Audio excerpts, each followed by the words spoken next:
বিজয় দিবসে প্রধান উপদেষ্টা ডক্টর মোহাম্মদ ইউনূস জাতির উদ্দেশ্যে যে ভাষণ দিয়েছেন তা নিয়ে বিস্তারিত আলোচনা হয় এবং পরবর্তীতে প্রধান উপদেষ্টার প্রেস সচিব সংবাদ সম্মেলনের মাধ্যমে উপদেষ্টার ভাষণে যে ব্যাখ্যা দেন তা নিয়েও আলোচনা হয়। সভা মনে করে প্রফেসর ডক্টর মোহাম্মদ ইউনূসের ভাষণে নির্বাচন সংক্রান্ত বক্তব্য একেবারেই অস্পষ্ট। তার বক্তব্যে নির্বাচনের একটি সম্ভাব্য সময়ের কথা বলা হলেও নির্বাচনের কোনো রোড ম্যাপ সম্পর্কে কোনো সুনির্দিষ্ট বক্তব্য রাখা হয়নি। ডক্টর মোহাম্মদ ইউনূস নির্বাচনের সম্ভাব্য সময়সীমা 2025 সালের শেষ অথবা 2026 সালের প্রথম অংশ অনুষ্ঠানের কথা বলেন, যা একেবারেই অস্পষ্ট এবং নির্দিষ্ট সময়ের কোনো উল্লেখ নেই। অথচ তার প্রেস সচিব বলেন 2026 সালের জুন মাসের মধ্যে নির্বাচন অনুষ্ঠিত হবে, যা পরস্পর বিরোধী। সভা মনে করে এই ধরনের পরস্পর বিরোধী বক্তব্য আরও বিভ্রান্তি সৃষ্টি করবে। সবাইও মনে করে যেহেতু নির্বাচন কমিশন গঠিত হয়ে গেছে, সেহেতু নির্বাচন অনুষ্ঠানের বিলম্বের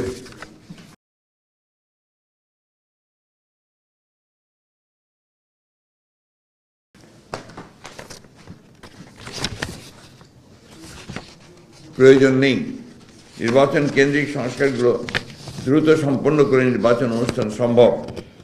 জনগণ এ বিষয়ে প্রধান উপদেষ্টার নিকট হতে সুস্পষ্ট বক্তব্য প্রত্যাশা করে।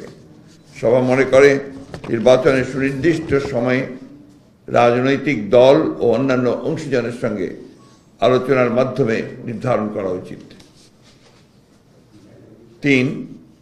সভায় সংবিধানের পঞ্চদশ সংশোধনী সংক্রান্ত মাননীয় হাইকোর্টের রায়ের বিষয়ে আলোচনা হয়।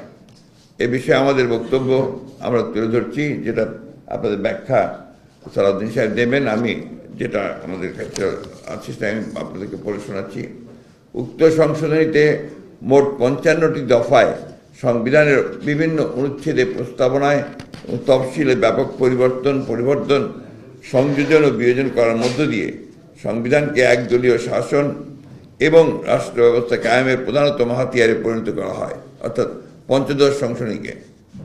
সংবিধানের মৌলিক কাঠামো এবং বেসিক স্ট্রাকচারকে ক্ষতিগ্রস্ত করে গণতন্ত্রকে বেহাত করে দেওয়া হয়। মাননীয় আদালত উন্মুক্ত আদালতের রায়ের ঘোষণার সময় কিছু কিছু বিষয়ে মন্তব্য ও পর্যবেক্ষণ সহ উক্ত সংশোধনীর গুরুত্বপূর্ণ কিছু অংশ অবৈধ ঘোষণা করেছেন এবং কিছু অংশ সংরক্ষণ করেছেন এবং অধিকাংশ আগামী সংসদের বিবেচনার জন্য ছেড়ে দিয়েছেন। কিন্তু রিট আবেদনকারীগণ, সংযুক্ত হওয়া রাজনৈতিক দলসমূহ ও অন্যান্য অংশীজন এবং দেশের আপামর জনসাধারণ আদালতের কাছে আরও বেশি কিছু সিদ্ধান্ত আশা করেছিল। রিট আবেদনকারীগণ পুরো পঞ্চদশ সংশোধনী অবৈধ ঘোষণার প্রার্থনা করেছিলেন।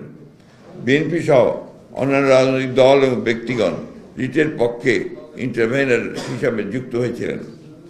আমরা এই রায়কে স্বাগত জানাই, অ্যাপ্রিসিয়েট করি। আদালত স্বীকৃতি দিয়েছেন যে নির্বাচিত পরবর্তী সংসদটি সংবিধান সংশোধনীর একমাত্র উপযুক্ত ফোরাম। আদালত মোটা দাগে 6টি বিষয়ে অবৈধ ঘোষণা করেছেন। তত্ত্বাবধায়ক সরকার বিষয়ক অনুচ্ছেদ 58 ক ও দ্বিতীয় ক পরিচ্ছেদ বিলুপ্তিকে সংবিধানের মৌলিক কাঠামো গণতন্ত্র ধ্বংস করে দেওয়া হয়েছে বলে মন্তব্য করেছেন। খ 142 অনুচ্ছেদে গণভোটের বিধানকে স্বীকৃতি দিয়ে গণভোটের বিধান ফিরিয়ে এনেছেন। গ অনুচ্ছেদ 7 খ বিলুপ্ত ঘোষণা করে সংবিধানকে সুপ্রিম ল হিসেবে সাংবিধানিক ঘোষণাকে পুনরুল্লেখ করেছেন। সংবিধান একটি পরিবর্তনযোগ্য দলিল বা আইন বা যা একমাত্র নির্বাচিত সংসদের এখতিয়ার। ফ্যাসিবাদী আওয়ামী সরকার সংবিধানের প্রায় 1/3 এবং কিছু অংশ তফসিল অপরিবর্তনীয় ঘোষণা করেছিল, যা এই রায়ের মাধ্যমে বাতিল হয়েছে। গ সংবিধানের 44 অনুচ্ছেদ উচ্চ আদালতে এখতিয়ার অনুচ্ছেদ 102 সংক্রান্ত অধস্তন আদালতে হস্তান্তর করার বিধান বাতিল করা হয়েছে। ম সুপ্রিম জুডিশিয়াল কাউন্সিল সংক্রান্ত অনুচ্ছেদ 96 বহাল রাখা হয়েছে। অনুচ্ছেদ 18 ক পরিবেশ ও জীববৈচিত্র্য সংক্রান্ত, অনুচ্ছেদ 23 ক উপজাতি, ক্ষুদ্র জাতি সত্তা নৃগোষ্ঠীর সাংস্কৃতিক ঐতিহ্য সংরক্ষণ সংক্রান্ত বিষয়টি এই অনুচ্ছেদ সমূহ বহাল রাখা হয়েছে। চ পঞ্চদশ সংশোধনীর অন্যান্য সকল বিষয় সমূহ পরবর্তী নির্বাচিত সংসদের বিবেচনার জন্য আদালত রায় উল্লেখ করেছেন। সুতরাং সংবিধানের সকল প্রকার সংশোধনী একমাত্র নির্বাচিত সংসদেরই এখতিয়ার বা কর্ম বা তার বিচার বিভাগীয় স্বীকৃতি দেওয়া হয়েছে। সভায় অবিলম্বে ফ্যাসিবাদ বিরোধী আন্দোলনে অংশগ্রহণকারী রাজনৈতিক দলের সঙ্গে মত বিনিময়ের সিদ্ধান্ত গৃহীত হয়।